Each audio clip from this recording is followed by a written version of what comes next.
Welcome to my trip to the Coors factory in Golden, Colorado. As you can see, Golden's a nice little town. It's a very busy little town. And it's just a real quaint town. And the whole town is basically the Coors factory. But a lot of tourists go there also.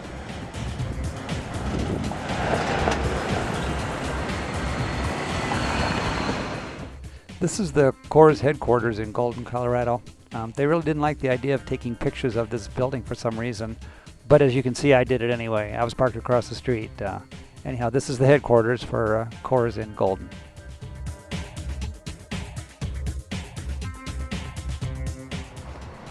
This is where you. Well, I'm not really sure what this is. Yeah, this is where we took off with the shuttle service. As you can see, they got misters here. It's really cool because the misters keep you cool. That's what they're there for. It's kind of hot out there. And as people stand there, the air just is real nice in there while you're waiting. Okay, this is the main lobby area. As you can see, they have a lot of posters and things, and it's the main entrance to the tour area. It's pretty cool. Lots of people. Sorry. That's okay. And of course, the original Coors bottle and can. This is a room that's got all their different brands combined, Miller and Coors. Quite a few different brands. The batch 19 was pre-prohibition beer. Now we got a sample of that. It was pretty darn good. Another pretty cool room.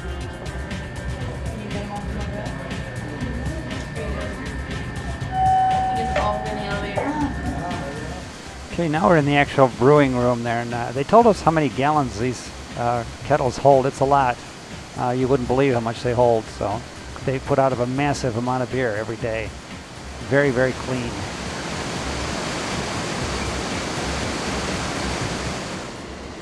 And of course, this is shows all the barleys and things that go into the different ingredients in the beers. A lot of samples. Very noisy in this room. You'll see more.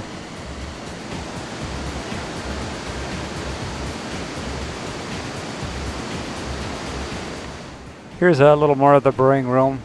I'm assuming since we were just in the Keystone and Coors Light area, that's all that's being brewed right here, not the regular Coors. As you can see, it's a very, very large room, and it's absolutely immaculately spotless.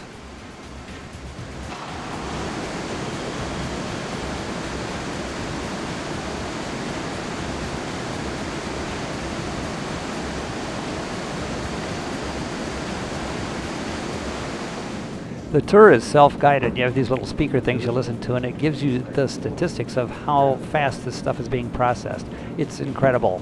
It's shoving 30 cans into these 30 packs every second, and that's just one line, as you can see. I see some familiar things in there that look like sensors that may be Honeywell sensors from where I worked from years ago there. But as you can see, the packages, every time that goes around, that's one carton being done. The numbers are just unbelievable.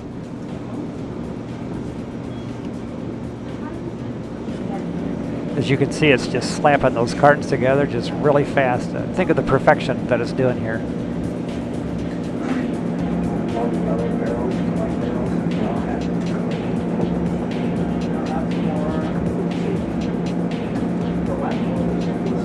This is the Coors Light line, which doesn't seem to be rolling off quite as fast as the Keystone Light.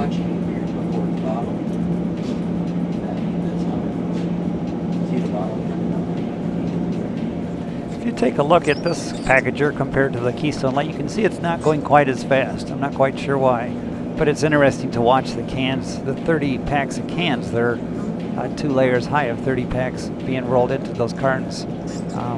Incredible. I mean, it looks slow here, but it's actually packaging a lot of beer per minute. It's pretty interesting.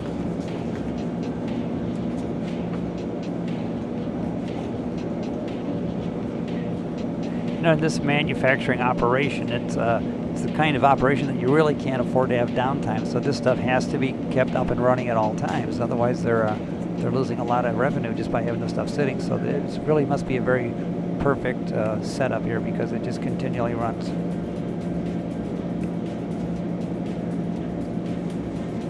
We were kept behind glass, I assume, for sanitary reasons. You can't have people running around. It's just I could sit and watch this for hours. It's really incredible.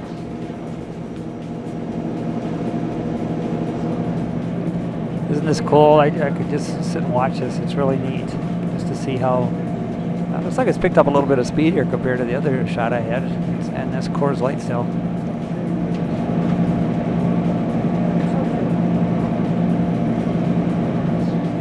The two lines that we got to see today were the Coors Light 30 packs and the Keystone Light 30 pack lines.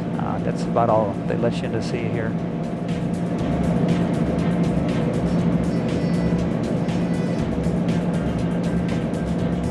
This is Coors Light on this thing.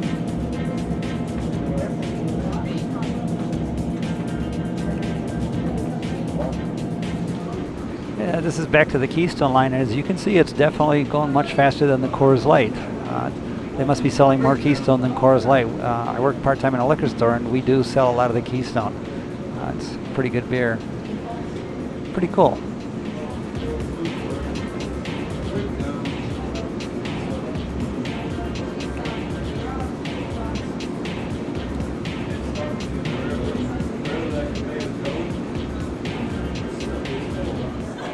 This is the beer sampling room, all kinds of memorabilia here. And as you can see, Elvira's up there. I never knew that she really liked Coors products, but apparently so.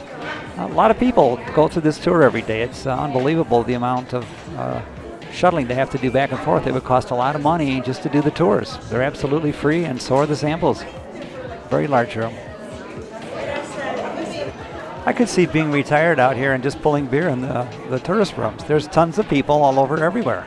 Lots of people taking this tour. It's absolutely free. It's the biggest plant under one roof in the world from what I read, and their property is over 5 miles long. It's enormous. And just tons and tons of people doing this free tour. They say some people come back every week and take the tour. Big party. I seriously envy these people, their job. Just pulling beer. Bartenders. And just meeting all kinds of fun people, you know. What a great job, huh? When I retire. Coors is hiring. Awesome. There you go. Enjoy it.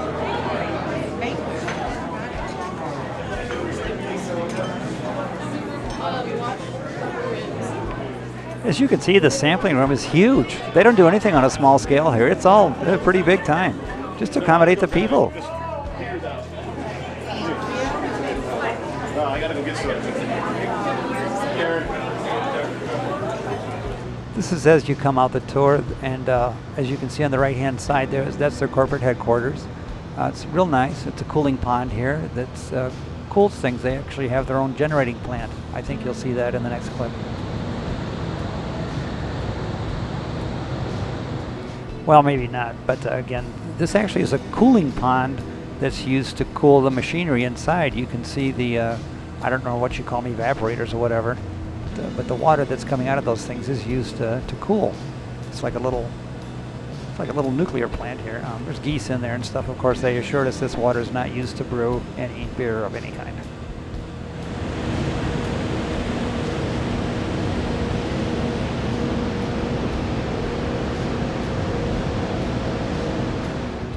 Now we're up front here again. There's the cooling pond, and as we swing around, you'll again see the corporate headquarters.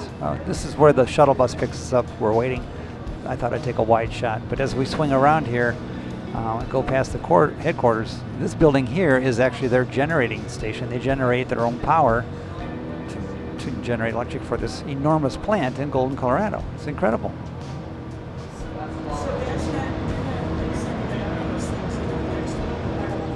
After leaving the Coors plant, I swung up to Golden, which is just right there, and this is the Rocky Mountain pure water that comes out of the mountains that feeds the plant and all your beer is made from. As you can see, it's quite clear, but people actually swim in this river, and I'm not sure I really like the idea of that.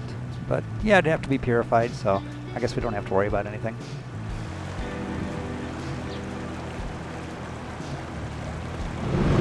Going up to Central City. So after leaving the Coors plant, I thought I'd cruise up to Central City and check things out. I don't remember the name of this highway, but it's kind of the back way up to Central City. Very windy, a little more than foothills, but not really the big mountains yet. That's further out. A lot of traffic, tons of traffic in Colorado, tons of people everywhere. And tunnels. It's kind of scary. This one had the lights on, but some of them didn't have the lights on, and you couldn't see real well in there. Kind of made me nervous. This one's not the big one. The Eisenhower is the huge one, but nevertheless.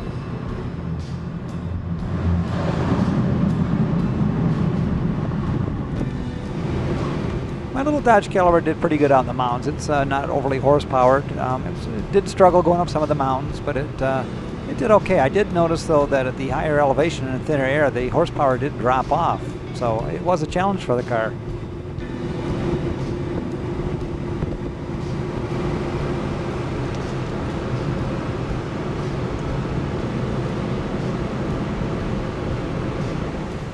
This was along the way up to Central City, the back way. This is the river that flows into Golden, and it's the water that flows into the Coors plant. It's just really nice. I went up to Central City, but that didn't impress me because it was all gambling, and I thought it'd be a lot cooler than it was, but I never even stopped. I just kept right on going.